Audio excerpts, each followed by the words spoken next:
Joe, will this tropical storm affect us here in Oregon at all? It will, believe it or not. Now, you talk about it being historic. This is a once-in-a-lifetime storm. Of course, the last time Southern California dealt with something like this, 1939, 8 decades ago. And again, we're not going to be impacted here locally in the metro area, but throughout parts of Baker City and Burns. By tomorrow afternoon and tomorrow night, you're going to start to see some of these heavy rain showers move through. So now it's Tropical Storm Hillary, but still, it's providing quite a punch with wind speeds of 50 miles an hour. As we put this into motion, it's going to make basically a direct path north late tonight and into tomorrow. You can see by late morning, early part of the afternoon through parts of eastern Oregon, you're going to start to see some of the heavy bands with Hillary move through. Right now, it is a mess throughout parts of Southern California. You saw that video, and it's going to get worse heading into the evening hours as this storm pushes off to the east side of the state. And as we look at the future cast here, again, we're not going to be impacting by Tropical Storm Hillary at all throughout the coast and the valley, but where it will be impacted will be throughout parts of eastern Oregon. Some of that is going to be picked up from some of a monsoonal flow moving in with some heavy showers and some thunderstorms. But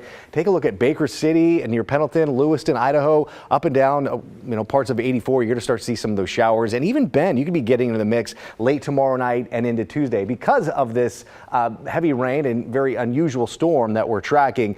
Flood watches are in place throughout a good part of eastern Oregon. As we look at some of the watches and warnings, now that green color is the flood watch that's in place throughout Tuesday night throughout parts of Burns, Baker City, just east of Madras and to Bend. But there's a good chance some of those showers do kind of push off west a little bit and will be impacting folks over in Deschutes County as well. The other thing we're looking at is that smoke impacting folks in Central Oregon and the Dalles with that air quality warning. We're under the air quality warning as well. And it's kind of talk more about Tropical Storm Hillary. Again, tropical storm warning throughout L.A. and parts of the desert over in parts of Palm Springs. You're going to start to see some heavy rain as well. Again, rainfall amounts in San Diego for the entire year are right around 3 inches. Yeah, a lot of locations went well above that with this storm. And this model is showing over in Burns, where those flood watches are in place for tomorrow, over 3 inches of rain. This model is showing maybe 5-6 inches of rain from that system. So that's something we'll be looking at very carefully over the next 24 hours. The other thing we're going to be noticing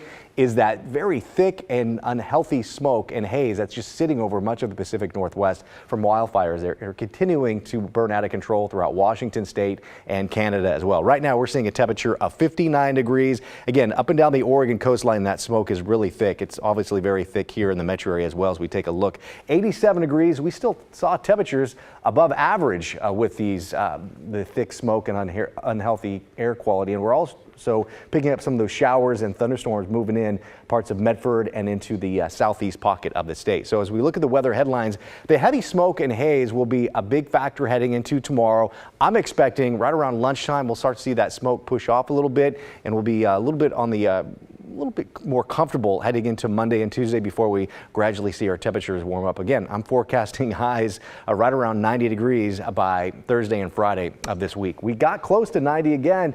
Temperatures in the upper 80s for your daytime highs. And again, along the Oregon coast, Astoria, you saw a high of 78 degrees. So the day planner for your Monday looks like this. We're going to start things off with some smoke and haze. Temperatures in the mid to the upper 50s. By midday, some clearing. Temperature of 74 degrees, but daytime highs the next couple of days will be relatively comfortable. Upper 70s to low 80s, gradually warming up again Thursday and Friday of this week. Temperatures of 90, and it stays pretty warm heading into next weekend as well. And yeah, that's going to take us to the last weekend of August, believe it or not. It's wild. I wish some of that rain was coming our way. I do honestly. too. We desperately need it. And again, that heavy rain will help some of those wildfires that are burning throughout parts of California. And again, more than 3.5, maybe 4 inches of rain. There's going to be widespread flooding heading into that eastern side of the state heading into tomorrow afternoon. Okay, Joe, thanks so much.